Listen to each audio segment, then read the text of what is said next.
Daniel chapter 2. The king tells his wise men to explain his dream. When Nebuchadnezzar had been king for 2 years, he had many dreams. He had trouble in his mind and he could not sleep. He told his servants that they must bring the magician, enchanters, diviners, and wise men to him. He wanted them to explain his dream, so they came in and they stood in front of the king. Then the king said to them, I have had a dream that gives me trouble in my mind. I want to know what the dream means. Then the wise men answered the king, This is the Aramaic language. They said, King, live forever. We are your servants. Tell us the dream. Then we'll tell you what it means. The king replied to the wise man, I have decided what to do. You must tell me what my dream was. Then you must tell me what it means. If not, I'll punish you with death. My soldiers will cut you into pieces. They will knock down your houses so that they become heaps of stones. You must tell me about the dream, and you must tell me what it means. If you do that, I'll give to you many gifts and great honor. So you must tell me my dream, and tell me what it means. They answered the king again, We are your servants, so please tell us your dream.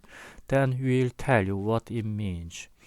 The king said to them, You know that I will not change my mind, so you are just trying to get more time.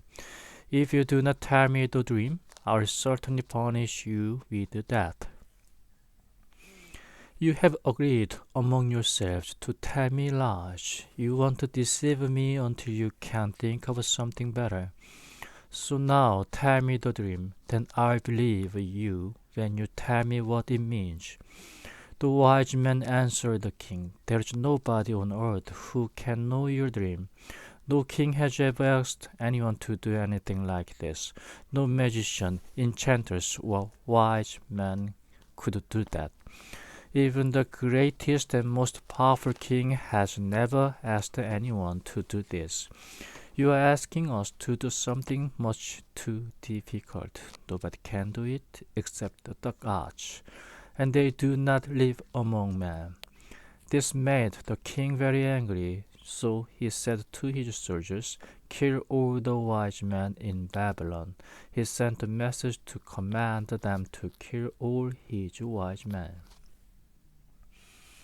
Some men went to look for Daniel and his friends too. They wanted to punish them with death, but Daniel spoke carefully to Arioch. He was the captain of the king's soldiers who had gone to kill the wise men of Babylon. Daniel said to Arioch, Why is the king's command so cruel?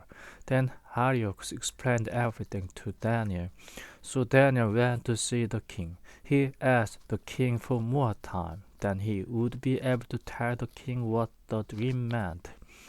God showed the dream to Daniel. Then Daniel went to his home. He told his friends, Hananiah, Mishael, and Azariah, what had happened. He told them they should pray to God in heaven. They should pray that God would help them with this problem. They should ask God to keep them safe. Then they would not die with all the other wise men of Babylon.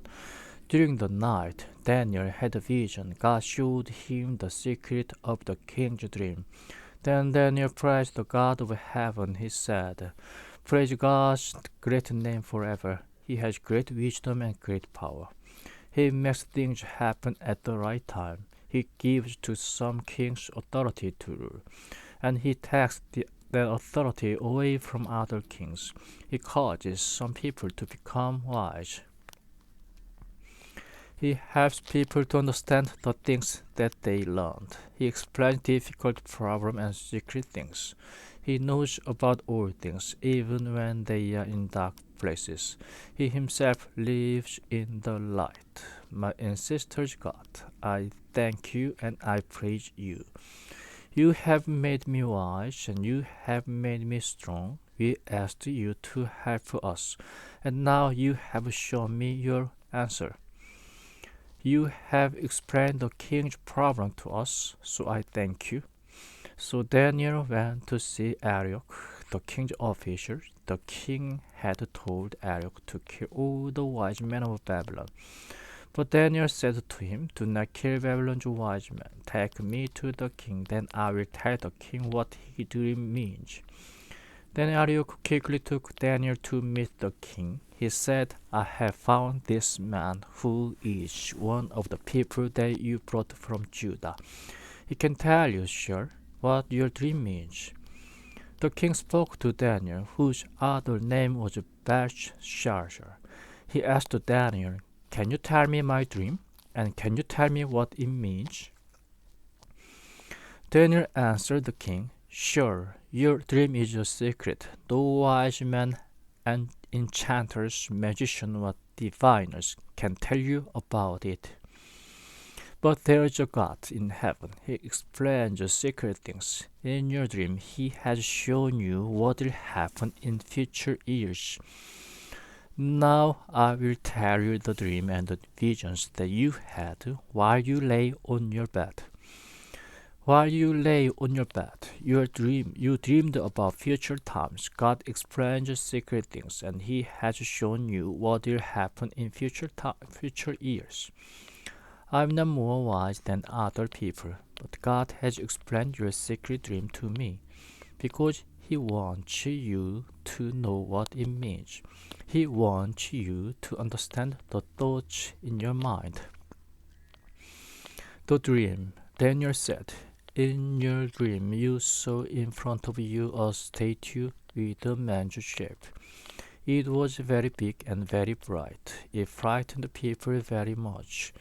Its head was made from pure gold. The top of its body and its arms were made from silver. Its lower body was made from bronze. The statue's legs were made from iron. Its feet had parts made from iron and parts made from clay. While you looked, someone cut out a large stone from a mountain, but no human hand did this. The stone hit the statue on its iron and clay feet. The stone broke them into pieces. Then the iron, the clay, the bronze, the silver, and the gold all broke into pieces. They became like chaff that the wind blows away. Nobody could see any of those pieces anymore. But the stone that had hit the statue became a large mountain. It filled the whole earth. Daniel explained the dream to the king. Daniel continued to say, "That was your dream, King Nebuchadnezzar. Now we will tell you what it means. You are a great king who rules over other kings. The God of heaven has given you authority to rule. He has given you power, strength, and honor. He has put all the people of this world, the wild animals, the birds, under your power. He has given you authority to rule them all, in every place that they live. You are like the head of gold that you saw in your dream. After you, there will be another kingdom. It will not be as great as your kingdom. Then a third kingdom will come. It will be like the bronze part of the statue. It will also rule the whole earth. Then there will be a fourth kingdom. It will be as strong as iron, which breaks everything into pieces. Like iron, that kingdom will destroy the other kingdoms. In your dream, you saw that the statue, feet, and toes had parts of clay and parts of iron. This shows that this kingdom will not be united as one. Some parts will be strong. Like iron, the iron that you saw shows their strength.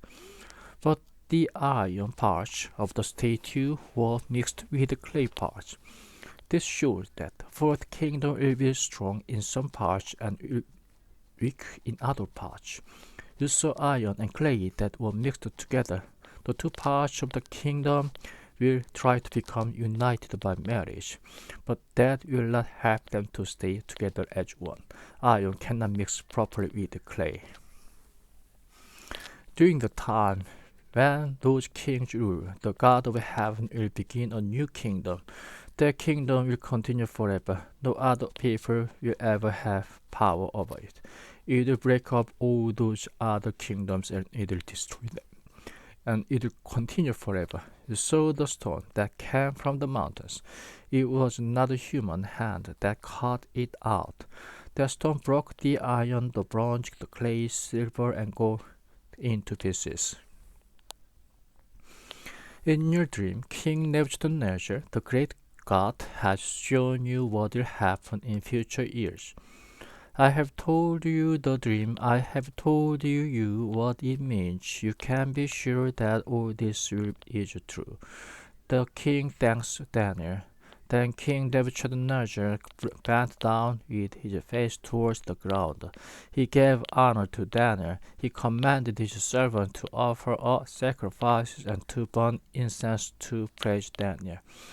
The king said to Daniel, "It is true that your God rules all other gods. He rules over kings and he explains secret things. I know this because you were able to explain this dream to me." Then the king made Daniel an important official. He also gave Daniel many valuable gifts. He gave Daniel authority to rule over the whole region of Babylon. Daniel also became the most important official with authority over all the wise men in Babylon. Daniel asked the king to give important job to Shadrach, Meshach, and Abednego. So the king gave them authority over the region of Babylon, but Daniel himself stayed in the king's palace.